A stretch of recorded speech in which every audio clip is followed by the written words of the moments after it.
এই যে গাইস, প্রত্যেক শনিবার আমরা মণিবার মন্দিরে আসি। এমনি তো কয়টা বাজে দেখো তো, টাইমটা দেখো না, এখন কয়টা বাজে? 12টা 18।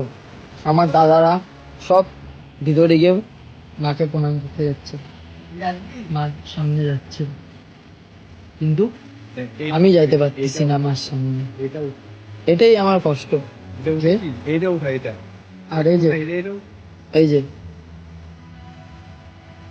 সবাই যাচ্ছে ভিতরে মার সাথে প্রণাম করতে, কিন্তু আমার তো যেহেতু ঠাম্মা মারা গেছে, তাই আমি মাকে দূরের থেকেই প্রণাম করতেছি। আর মাকে একটাই কথা বলবো, যাতে আমার মা বাবা ভাইটাকে ভালো রাখে। আর কিচ্ছু চাই না আমি মায়ের কাছে। আমি প্রত্যেক শনিবার এসে মাকে এই কথাটাই বলি, তাছাড়া আর কিছু বলি না আমি মাকে। আর আমি জানি আমার সাথে মা সবসময় আছে।